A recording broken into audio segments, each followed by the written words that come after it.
Well, welcome, Robert, to the KMF Production Sideshow. Glad to be here. All Glad right. to be here.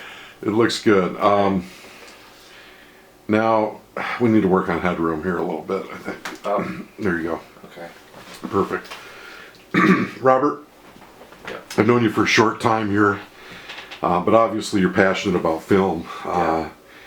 What side of film are you more interested in? What is it that really... I love the idea of directing a feature film. Okay. I love the idea of being in control of every aspect of a production. I'm kind of a control freak like that. Okay. A lot of times my mind will get into this vision mode where it's so strong and centered and focused that anyone that tries to penetrate it or try to annoy it, I get like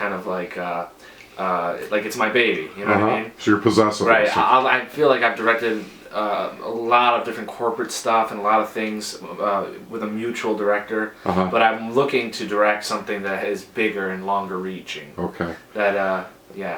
So would you say that you're more of an independent filmmaker than working with people or just a few people? Absolutely independent. I'm a contractor, so I have to be independent in order to do what I do. Right. But in terms of like actually making movies alongside peers, like peers and Detroit filmmakers, I'm very active in understanding who is out there and what their talents, how their talents are going to be used in life. Like, I have a lot of peers and friends that do this, and it's a fun experience to be able to be a part of it. You know what I mean? To be a part of a crew and stuff like that. How did you get interested in film? What age and what brought it about? I've always been interested in media and television ever since cartoons. Like when I was a kid, like preschool. Cool. We'd watch like Dennis the Menace and Chilly Willy and James Bond Jr. was an odd show that we watched after school.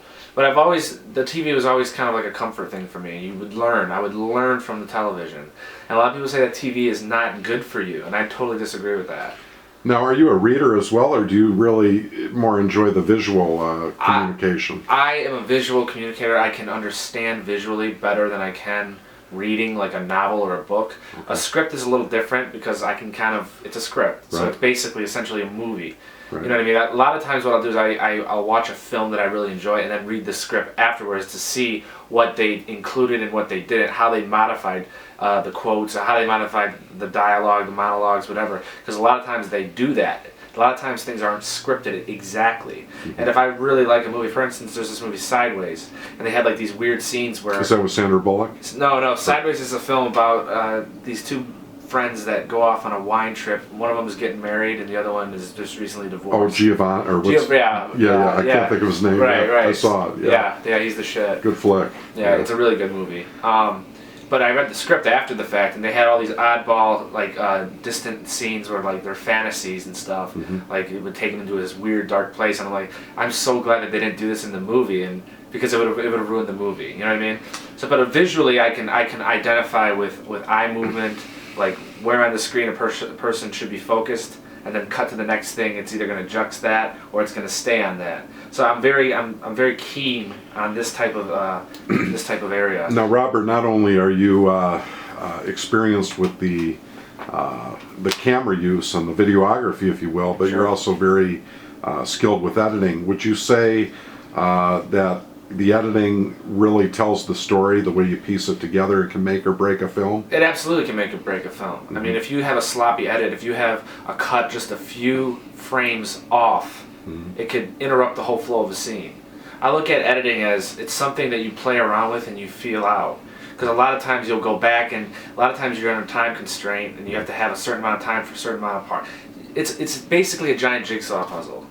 And I enjoy it. It's funny, I hate puzzles in real life, but when it comes to... So do I. When it comes to motion picture, piecing things together, it's the ultimate satisfaction when you can spend a few hours and cut together a nice sequence.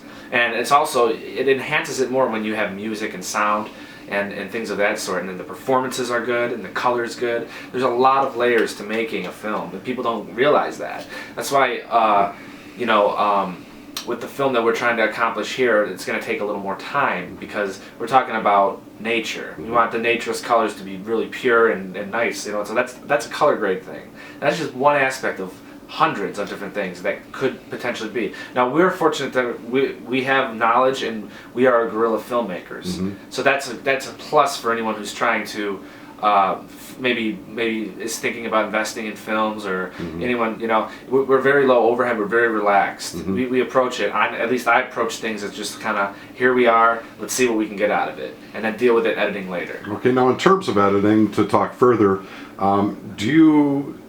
I've had a taste of I've actually been fortunate enough to see some of your editing skills, and I'm very impressed with the originality of your editing. Would you say you're more stylized than conventional? I would say I'm extremely stylized, because I was forced to start with weddings, and I hated the whole wedding video approach where you sit there and there's the vows and all that.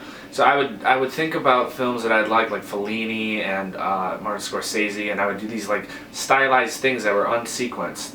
And lately I've been reading a lot about Eisenstein's theories and stuff like that. But I would say that I approach every edit differently, because every edit there's a bulk of material, and unless I prefer to shoot what I edit because I'm already familiar with it. So that's another thing that's good, is the shooter can shoot for the edit. So if I'm on set, I know that I'm gonna need a shot of somebody, I'm gonna need a shot of their hands, I'm gonna need a shot of whatever tension's going on, symbolism.